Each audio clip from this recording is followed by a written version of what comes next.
प्रभु यीशु मसीह के प्रिय और मधुर नाम में एक बार फिर से आप सबों को जय मसीह की। Praise the Lord. यीशु सहाय शालोम कहती हूँ।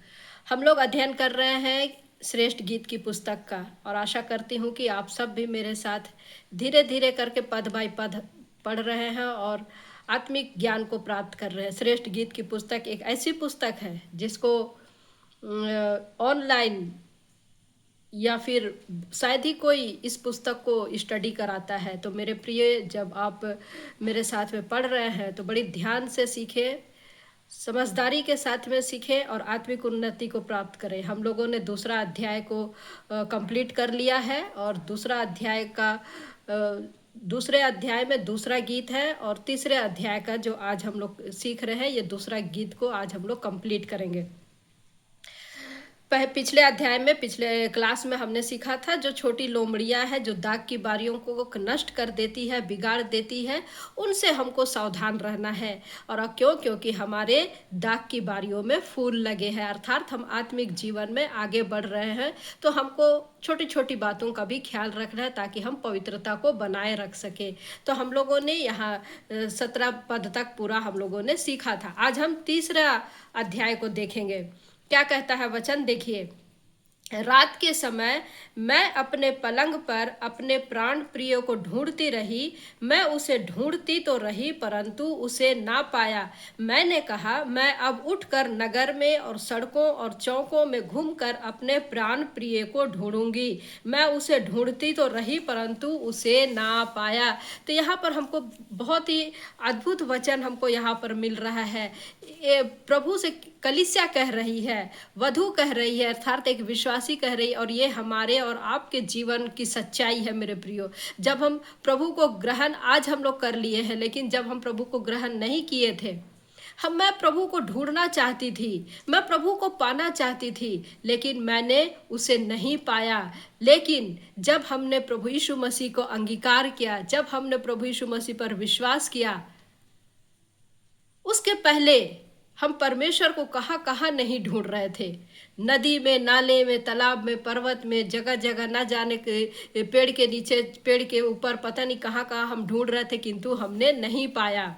क्या कह रहा है वचन यहाँ पर? रात के समय। रात के समय का क्या अर्थ है? तो मेरे प्रियो, रात अर्थात ये हमारे जीवन को दर्शाता है कि हम जीवन में तुझे ढूंढते तो रहे। बहुत बार हम ऐसे ऐसे परिस्थिति में हो जाते कि हम, या फिर आप देखेंगे कि जो सच्चाई को खोजते हैं कहाँ कहाँ जाते, परंतु उनको परमेश्वर, उनको प्रभु नहीं मिलता है। या प्रभु यीशु मसीह को ग्रहण करने के पहले जो हमारा जीवन रहता है, ये उसकी दशा को यहाँ पर बता रहा है।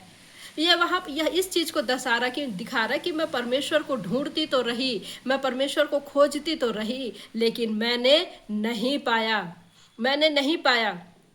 तो यहाँ पर वचन क्या कह रहा है? मैं तुझे नगर में ढूंढती थी, मैं तुझे सड़कों पर ढूंढती थी, मैं तुझे चौकों पर घूम घूम कर तुझे ढूंढती थी, लेकिन ढूंढती तो रही, लेकिन उसे ना पाया। तो मेरे प्रियो, यहाँ नगर और सड़क और चौक जो है, ये हमारी पुराने धर्म है, पुराने धर्म की मान्यताएं हैं, हमारी जो गलत शिक्षाएं हैं, या अन्य धर्म जो हम लोग, जिसको हम लोग फॉलो करते थे, ये सारी चीज़ें यहाँ पर हम लोगों को देखने को मिलता है। तो जब हम लोग, या फिर यहूदी दृष्टिकोण से जब हम ढूंढ रहे थे, पुराने नियम में इन बातों को हम लोग ढूंढ रहे थे, पवित्र शास्त्र में ढूंढ रहे थे, लेकिन लोग जो है उद्धार को प्राप्त नहीं कर पाए थे। तो ये वैसे ही अन्य जातियों में से जो लोग हैं, जो अन्य मान्यताओं में जन्म लिए हैं, या उनमें वहाँ पर ढूंढ रहे थे। नगर अर्थात हम धर्म के आडंबर में हम लोग फंसे हुए थे, जहाँ हम परमेश्वर को ढूंढा करते थे। सड़क अर्थात वे मान्यताएं जिसको हम लोग पालन किया करते थे। जैसे आज भी कई मसीही लोग, मसीही ने बोलूँगी, क्रिश्चियन बोलूँगी, कि क्या है, आडंबरों में उसको ढूंढते हैं लेकिन नहीं पाते हैं, नहीं पाते हैं। तो लेकिन मेरे प्रिय भाइयों और बहनों, जब एक सच्चा खोजी इन आडंबरों में, सड़क से, चौक से, नगरों से ऊपर उठता है, वहाँ नहीं पाता, तो क्या करता है वो? कहाँ जाता है? देखिए पद हमको क्या बताता है, तीसरा पद। जो पहरुए नगर में घूमते थे वे मुझे मिले। मैंने उनसे पूछा, क्या तुमने मेरे प्राण प्रिय को देखा है? मुझको उनके पास से आगे बढ़े थोड़ी ही देर हुई थी कि मेरा प्राण प्रिय मुझे मिल गया। देखिए, मैं कहाँ-कहाँ उसको नहीं ढूँढ रही हूँ, अपने परमेश्वर की, सच्चे परमेश्वर की खोज मैं कहाँ-कहाँ नहीं कर रही, या एक विश्वासी अपने बनाए हुए परमेश्वर जो हमको बनाया है, जिसने हमको सृष्टि किया है, उसको परमेश्वर को जानने के पहले वो किस प्रकार से जीवन बिता रहा था, ये उसकी यहाँ पर लिखी गई है, उसकी दशा यहाँ पर लिखी गई है। तीसरा पद क्या जो लिखा पढ़ा गया, जो पहरुए नगर में घूमते थे वे मुझे मिले। तो ये पहरुए क्या दर्शाता है मेरे प्रिय? पहरुए अर्थात सुसमाचार सुनाने वाले एवेंजलिस्ट को कहते हैं। प्रेरितों को यहाँ पर दर्शाया गया है, क्योंकि जब हम प्रभु को ढूंढ रहे थे, तब प्रभु ने किसी ना किसी रीति से अपने वचन को उनके द्वारा हमारे तक पहुंचाया। इसको बहुत अच्छे से क्लियर कहाँ पर मिलता है हमको? यशायाह नबी की पुस्तक, उसका 52 अध्याय को देखिए। यशायाह 52 का 7 और 8 को देखिए। पहाड़ों पर उसके पांव क्या ही सुहावने हैं, जो शुभ समाचार लाता है, जो शांति की बातें सुनाता है और कल्याण का शुभ समाचार और उद्धार का संदेश देता है, जो सियोन से कहता है, तेरा परमेश्वर राज्य करता है। सुन, तेरे पहरुए पुकार रहे हैं, वे एक साथ जय जयकार कर रहे हैं, क्योंकि वे साक्षात देख रहे हैं कि यहोवा सियोन को लौट रहा है। तो यहाँ पर पहरुए किसको दर्शाता है? पहरुए अर्थात पहरेदार को बताता है। पहरुए अर्थात एवेंजलिस्ट को बताता है, एवेंजलिज्म को दिखाता है। सुसमाचार सुनाने वाले को दर्शाता है कि हम जब अपना उस जीवन में, अर्थात हम रात के जीवन भर, हम जब दूसरे मान्यताओं में हम लोग ढूंढा करते थे, मैंने तुझे नहीं पाया, हे मेरे मसीह, हे मेरे प्रभु, मैंने तुझे कहाँ कहाँ नहीं ढूंढा, लेकिन तूने अपने आप को उन पहरुओं के द्वारा प्रकट किया है। तूने अपने आप को उन पहरुओं के द्वारा अपने आप को पहुंचा दिया। तूने हमें मुझे सुसमाचार दिया है, और सुसमाचार सुने हुए अभी हमको थोड़े ही दिन हुए थे, थोड़ा ही समय बीता हुआ था कि मैंने अपने उद्धार को जो तूने हमको दिया है, मैंने पहचान गया, मुझे मिल गया और मैंने प्राप्त कर लिया। और जिस घड़ी तू मिल गया, उसी घड़ी मैंने जान लिया और मैंने तुझे पकड़ लिया। तो मेरे प्रियो, जो सचमुच में सच्चे मसीही विश्वासी होते हैं, जो सचमुच में पुराने जीवन को छोड़ करके प्रभु को ग्रहण किए रहते हैं, प्रभु को धारण किए रहते हैं, अपना हाथ को जब हल के ऊपर में रख देते हैं, उसके बाद में वे कभी पीछे नहीं हटते हैं। वे पूरी रीति से प्रभु यीशु मसीह को अपने जीवन में ग्रहण कर लेते हैं। तो एक विश्वासी यहाँ पर प्रभु से कह रहे हैं कि जैसे ही तू मुझे मिला, जैसे ही तेरी बातों को मैंने जाना, जैसे ही मैंने सच्चाई को पहचाना, वैसे ही मैंने तुझे अंगीकार कर लिया और तूने मेरे जीवन को बदल दिया। आगे पद कहता है, मैंने उसको पकड़ लिया और उसको जाने ना दिया, अर्थात मैंने प्रभु यीशु मसीह को ग्रहण किया और मैं अब उससे अलग नहीं हूँ।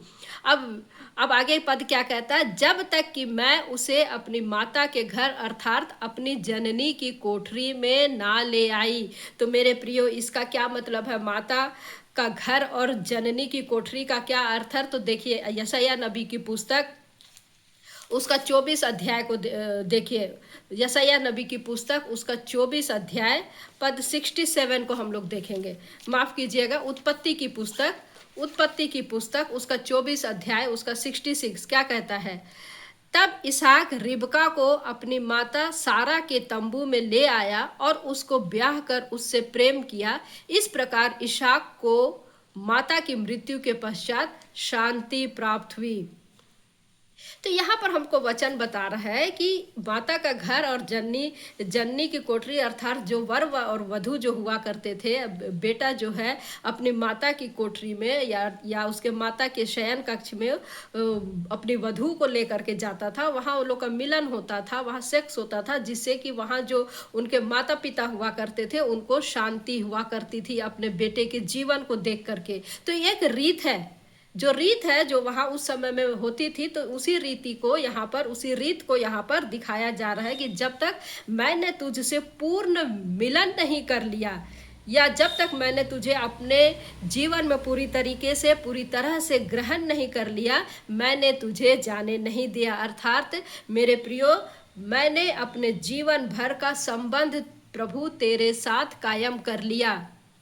मेरा जीवन और तेरा प्रभु यीशु मसीह के साथ में जो है हमारा संबंध जो है और अधिक मैंने मजबूती से हम मैंने उसको ग्रहण कर लिया, प्रभु यीशु मसीह को मैंने पकड़ा है।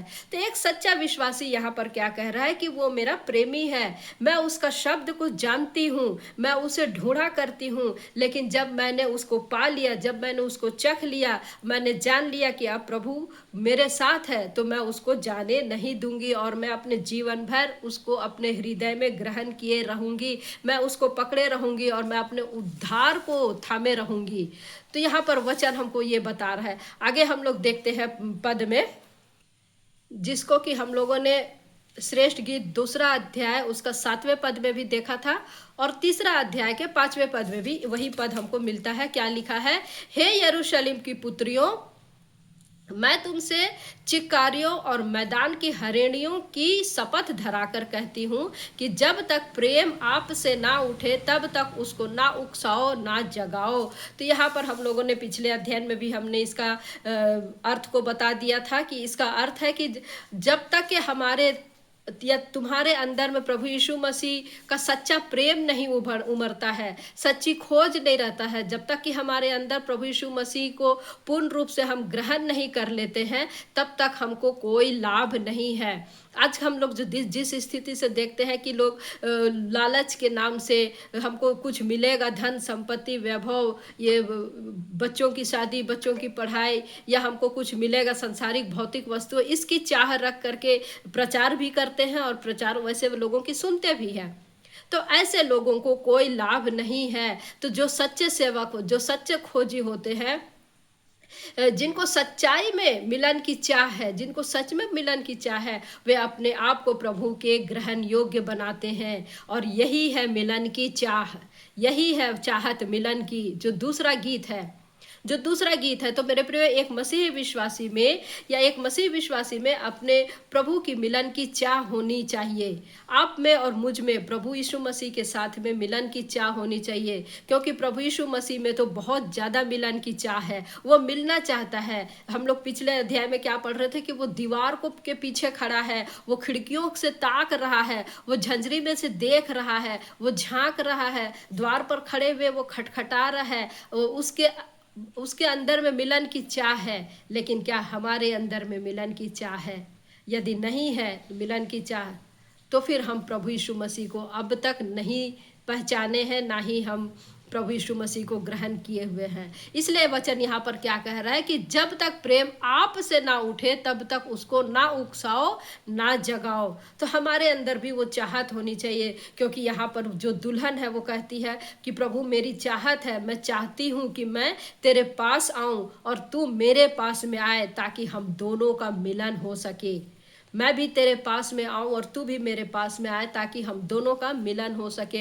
तो मेरे प्रिय, एक दुल्हन ऐसे हमको सोचना है जैसे कि हम प्रभु यीशु मसीह की प्रिय सुंदरी बन चुके हैं। हमारे अंदर वो सारे गुण हैं जो कि हम दूसरे अध्याय में पढ़ते हैं, 11 पद से लेकर के 15 पद तक जो हमने पढ़ा। तो हमारे अंदर क्या वो पाई जाती है, हमारे अंदर क्या वो गुण पाए जाते हैं, क्या हमारे अंदर वो मिलन की चाह है? कहीं अगर ऐसी है तो हमारे अंदर जो छोटी छोटी लोमड़ियाँ हैं, जो हमारी दाग की बारी के फूल को नष्ट कर रहे हैं, क्योंकि उस फूलों से हम सुसज्जित है, तो हमको ध्यान रखना है कि कहीं वो हमारे दाग की बारी को बिगाड़ ना दे, नष्ट ना कर दे।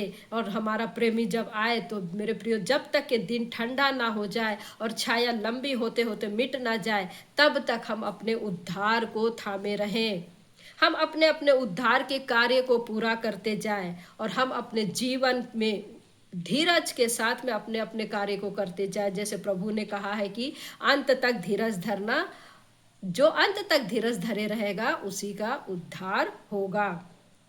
तो यहाँ पर हम दूसरा गीत को देख रहे हैं। दूसरा गीत जो हमको सिखाता है कि हमें प्रभु यीशु मसीह के आने की बाट जोहना है, उसके साथ हमको मिलन की चाह रखनी है। जब हम प्रभु की चाहत रखेंगे सच्चाई सच्चाई सच्चाई के साथ में और प्रेम के साथ में, तब तब जा करके प्रभु कहेगा कि आजा मेरी दुल्हन, मेरे पास आजा, मैं तुझे बुलाता हूँ। जब प्रभु तुझे और मुझे रैप्चर में नहीं उठा लेता, तब प्रभु कहता है कि मेरी दुल्हन, मेरे विश्वासी, तू आजा, तू मेरे पास आजा, मैं तुझे में सुंदर को देखता हूँ, मैं तुझ में सुंदरता को देखता हूँ। जैसी दुल्हन मैं चाहता हूँ वैसी दुल्हन मैं तुझ में देखता हूँ। तो हे मेरी प्रिय, हे मेरी अति सुंदरी प्रिय, तू मेरे पास में आजा, मैं तुझे अपने पास बुलाता हूँ और मैं तुझे अपने पास बुलाता हूँ।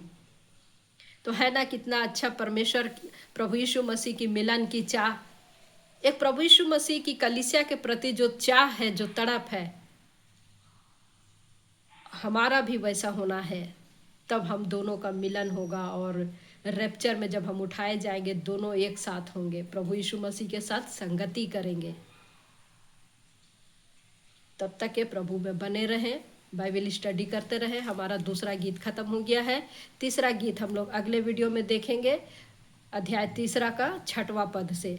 तब तक के प्रभु में बने रहें। जय मसीह की।